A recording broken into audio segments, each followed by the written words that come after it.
Hi friends, this is বানি and welcome to my channel. বন্ধুরা, আজকে আমি তোমাদের জন্য কিছু ইম্পর্টেন্ট ফ্রেজ নিয়ে এসেছি, যে ফ্রেজগুলোর ব্যবহার আমরা প্রতিদিন হতে দেখি। থাম্বনেল দেখে নিশ্চয়ই তোমরা বুঝতে পারছো যে এই সেন্টেন্সগুলো কতটা ট্রিকি। দেখো, একদমই ট্রিকি নয়, এই সেন্টেন্সগুলো প্রচন্ড সহজ। আর আজকে আমরা এই সেন্টেন্সগুলো দেখার আগে কিছু ইউজফুল ফ্রেজ দেখবো। দেখো, প্রত্যেকটা ফ্রেজ খুবই ইম্পর্টেন্ট, খুবই ইউজফুল। প্রত্যেকটা ফ্রেজকে খুব মন দিয়ে বোঝার চেষ্টা করো। সেন্টেন্সে আমরা এগুলোকে কিভাবে ব্যবহার করছি, আমি প্রত্যেকটার সাথে এক্সাম্পল দিয়ে তোমাদেরকে বুঝিয়ে দেওয়ার চেষ্টা করব সেন্টেন্সে এগুলোর সঠিক ব্যবহার। তো আজকের ভিডিওটাও কিন্তু খুবই ইম্পর্টেন্ট, খুবই ফ্রুটফুল হতে চলেছে। তোমরা কোথাও যাবে না, আমার সাথে ভিডিওটা একদম শেষ পর্যন্ত থাকবে। যা চ্যানেল নতুন, অর্থাৎ প্রথম আমার ভিডিও দেখছো, তারা প্লিজ চ্যানেলকে সাবস্ক্রাইব করে নিও। তাহলে যখনই আমি ভিডিও আপলোড করবো তোমরা নোটিফিকেশন পেয়ে যাবে। তো আর দেরি না করে চলো শুরু করা যাক আজকের ভিডিও। সবার আগে আমরা যে ফ্রেজটা দেখবো সেটা হলো হোল্ড ইওর হর্সেস। প্রায় সেন্টেন্সে তোমরা এই ফ্রেজটা ব্যবহার হতে দেখবে। মুভিতে, পডকাস্টে প্রায় আমরা শুনে থাকি হোল্ড ইওর হর্সেস। তো এই ফ্রেজটার কি অর্থ? দেখো, সেন্টেন্সে আমরা এই ফ্রেজটার ব্যবহার তখন করি যখন আমরা অর্থ করতে চাই ধৈর্য ধরো, তাড়াহুড়ো করো না। যদি আমি বলি একটা সিদ্ধান্ত নেওয়ার আগে ধৈর্য ধরো, hold your horses before making a decision. Hold your horses before making a decision. আর একটা এক্সাম্পল দেখো, যদি আমি বলি ধৈর্য ধরো, খেলাটা এখনো শেষ হয়নি। Hold your horse's, the game isn't over yet. Hold your horse's, the game isn't over yet. যদি আমি বলি ধৈর্য ধরো, আমাদের আরো ইনফরমেশনের প্রয়োজন, আমাদের আরো তথ্যের প্রয়োজন। Hold your horse's, we need more information. Hold your horse's, we need more information.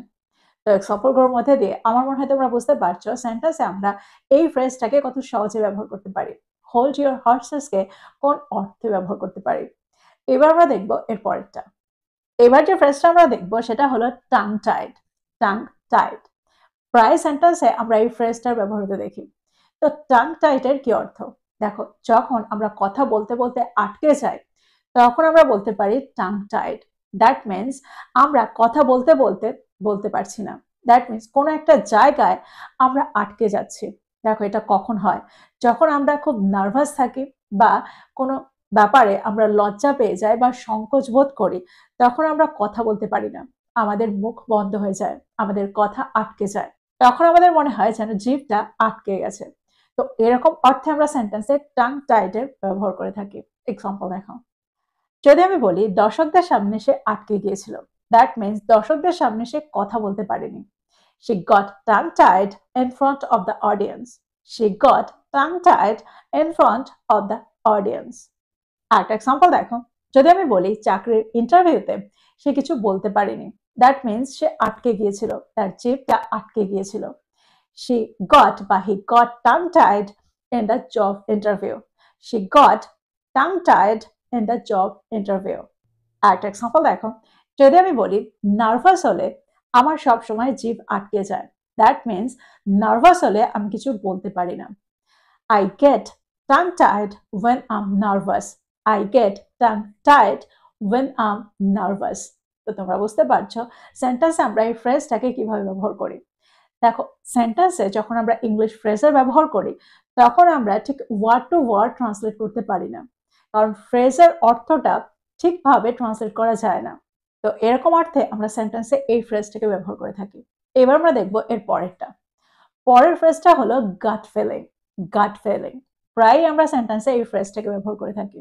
তো গাট ফিলিংকে আমরা সেন্টেন্সে কোন অর্থে ব্যবহার করি? আমরা প্রায় বলে থাকি আমার ভেতর থেকে এরকমটা মনে হচ্ছে, দ্যাট মিনস আমার অন্তর্দৃষ্টি এরকমটাই বলছে। আমরা এটাকে অন্তরের অনুভূতি বা স্বাভাবিক অনুভূতি বলতে পারি। দ্যাট মিনস আমাদের অন্তর্দৃষ্টি যখন আগে থেকে কোনো কিছু বলে দেয়, এরকম অর্থে আমরা সেন্টেন্সে গাট ফিলিংকে ব্যবহার করে থাকি। এক্সাম্পল দেখো, যদি আমি বলি আমার অন্তরের অনুভূতি বলছে আমরা সফল হচ্ছি, I have a gut feeling we are going to succeed. I have a gut feeling we are going to succeed. আরেকটা এক্সাম্পল দেখো, যদি আমি বলি তার অন্তরের অনুভূতি ছিল সে খেলাটা জিতবে, বা তার অন্তরের অনুভূতি বলছিল সে খেলাটা জিতবে। He had a gut feeling he would win the game. He had a gut feeling he would win the game.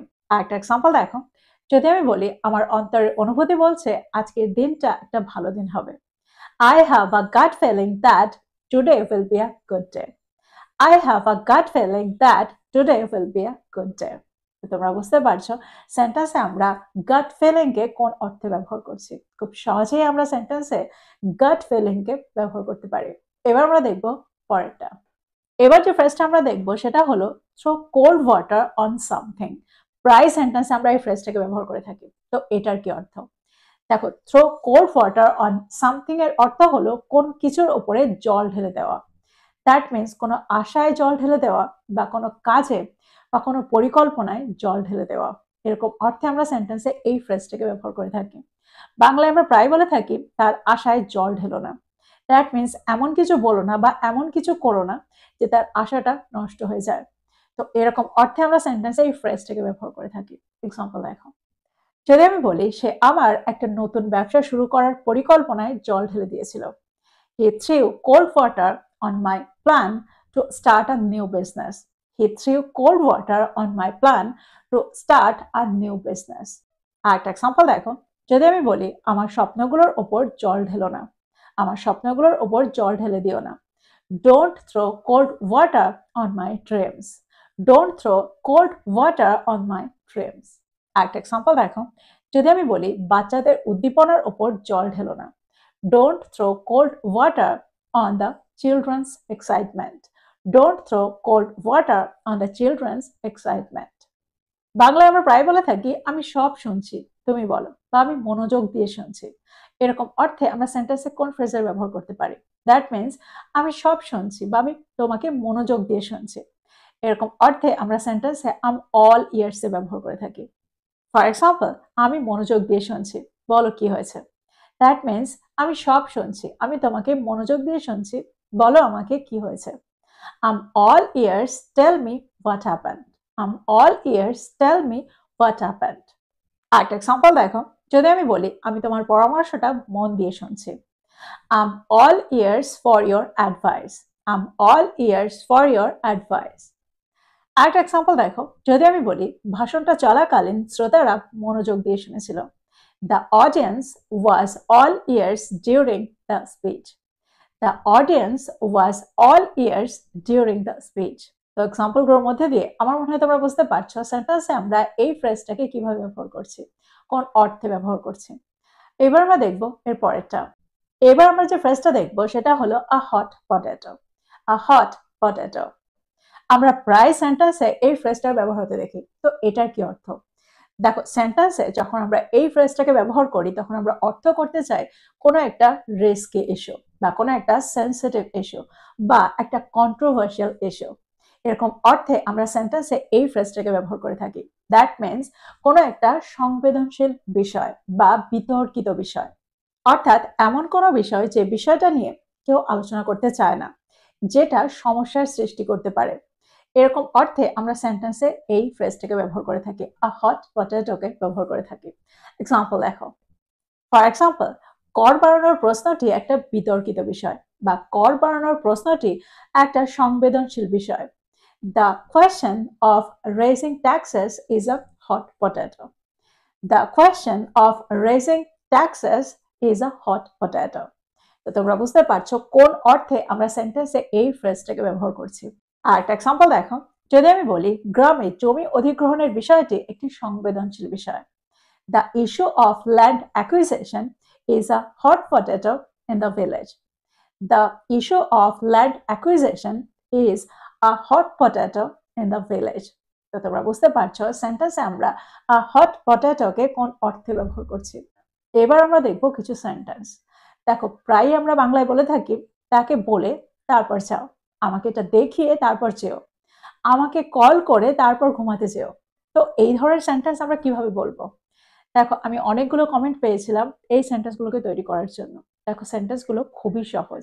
দেখো, এখানে আমরা অ্যান্ড দেন বা বিফোর এর ব্যবহার করে থাকি। ফর এক্সাম্পল, যদি আমি বলি ওষুধটা খেয়ে জল খাও, দ্যাট মিনস ওষুধটা খাও এবং তারপরে জল খাও। সেন্টেন্সটা কি হবে? Take the medicine and then drink water. Take the medicine and then drink water. দেখো, এই সেন্টেন্সটাকে আমরা বিফোর এর ব্যবহার করেও তৈরি করতে পারি। তখন সেন্টেন্সটা কি হবে? Take the medicine before you drink water. বা আমরা এটাও বলতে পারি take the medicine before drinking water. তো তোমরা বুঝতে পারছো কত সহজে আমরা এই সেন্টেন্সগুলোকে তৈরি করতে পারি। আরো এক্সাম্পল দেখো, যদি আমি বলি কড়াটা নেড়ে ভেতরে ঢোকো, দ্যাট মিনস কড়াটা নাড়ো, দরজার কড়াটা নাড়ো এবং তারপরে ভেতরে ঢোকো। সেন্টেন্সটা কি হবে? Knock on the door and then enter. Knock on the door and then enter, বা আমরা এটাও বলতে পারি knock on the door before you enter. Knock on the door before entering.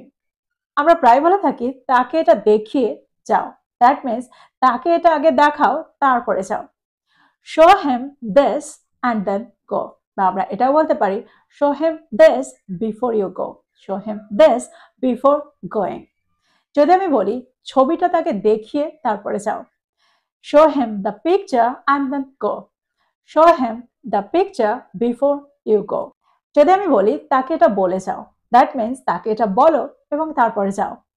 Tell him this and then go. Tell him this before you go. Tell him this before going.